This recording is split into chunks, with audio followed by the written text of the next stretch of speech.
So this one was interesting. It says, I like the wording of it. Are we under Enki code as errants? It seems we're all under an Enki rebellion protocol as errants.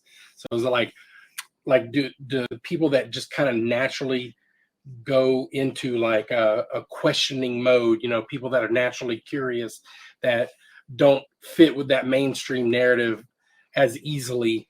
Is there like a different programming for those types of people? I need to educate my host real quick why these people are all making Enki comments. Did you say Enki code? Enki, yes. E-N-K-I. Okay. As Enki and Enlil? In the Sumerian text and in the later Akkadian texts, which were copied in the Amorite syllabaries by the Babylonian scribes, we have this figure named Enki. Mm-hmm. Enki means the Lord of the Earth. It's just a title.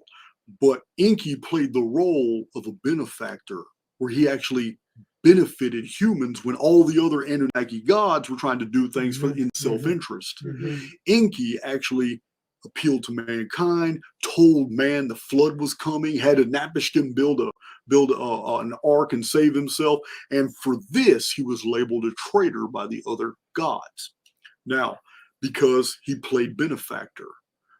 Now, the story is actually deeper than that. It involves the Great Pyramid and what the Great Pyramid's true function is. He is the architect.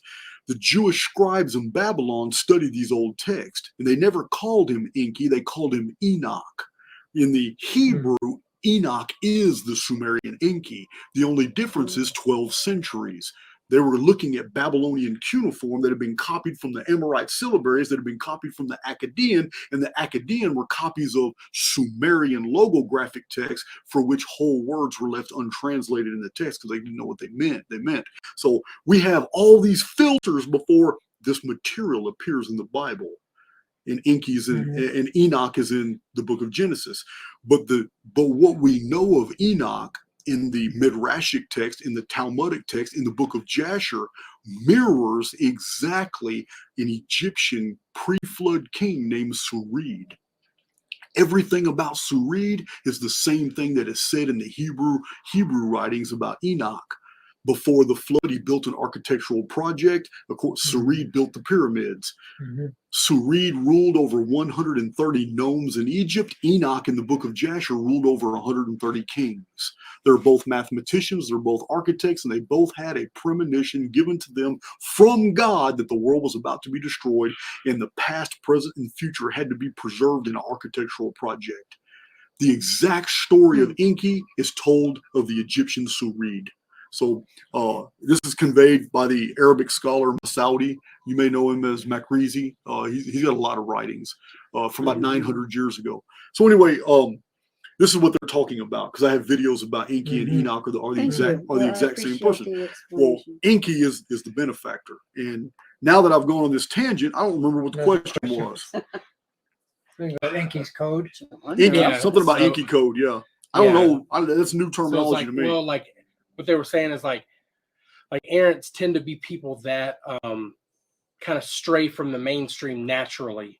And is that like some sort of like Enki protocol or like a different type of programming that errants are subject to? I see what you're saying. I don't know of any associations between Enki and this and the process of the soul waking up. From my historical studies, as I've revealed in my published books and all my videos, Enki served a purpose. He built an architectural construction that was encoded all the physics constants to hide the Phoenix phenomenon, the 138-year patterning that I've showed. I have videos, multiple videos that show the hundreds of alignments in the Great Pyramid that have been measured scientifically to the thousandth of an inch by Sir Flinders Petrie, and they're all divisible by 138. And the only thing that we know of that's important in all world history that would be patterned in 138 is the Phoenix phenomenon. Every 138 years in the month of May, this phenomenon happens somewhere in the world. Remember I told you about the data sets I have? Well, I have 82 videos that show this data set. One data set on the history of the world in 138-year increments. I have a different data set, which is a whole other playlist of videos that show this 138 patterning all found in the Great Pyramid. And the common link is that Enoch was referred to Pahanok in old text, which means how Tahanach is what the pyramid used to be called, but it's also House of Enoch. It means House of Enoch, and it is where in the mansion of the Phoenix is where the Benben stone was hidden in Egypt. This is all in Egyptian text at Heliopolis, an ancient city once called On. The mansion of the Phoenix had the capstone, the Benben stone. The stone Ben that means mountain. the I think. Benben stone was the stone that was supposed to go on top of the pyramid. Means Pyramid's mountain. always mentioned. Yeah. But Enoch has always been attached to the idea of Phoenix and the pyramid. And in Phoenician seals, I've shown in my published books, Phoenician seals always had these little 1 or 2 pyramids, this little figure, and this in this Phoenix, Phoenix on the Phoenician seals. It's a very old concept, but it was well known in ancient times that a benefactor had built an architectural project, and that architectural project was designed to endure until the last days, when it would be activated for the salvation of mankind. This was the concept. The concept was so ubiquitous in the ancient world that after the cataclysm, every culture went all around the world, and the first thing they did was build pyramids and then build cities around those pyramids, because they understood the concept that the pyramids was the pillar to heaven, and that it would have something to do with the salvation of their people. So this is what I have a whole book published called Lost Scriptures of Giza, and it goes through and explains all this narrative. This is what they're talking about Enki. And the where is pyramid. the 138 recapitulated in the pyramid? Everywhere. How does that show up? You're gonna have, after this video, I'm just gonna have to show you chart after chart after chart after chart after chart. Okay, so it's After I show you 150 charts, after I show you about 160 charts after that, because that's how much data that we have. okay. It's amazing. Okay. It's amazing. I have a lot of fact checkers I have whole websites that are dedicated to just showing all my data and making sure that it's all right, because it's profound material and it's very unbelievable until you see it. And you put it on, it's like, I got people all the time that have the aha moment.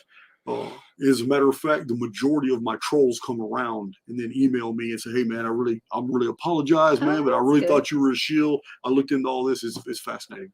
So yeah, I'll definitely leave you the files. I have some amazing files that you can have. All right. So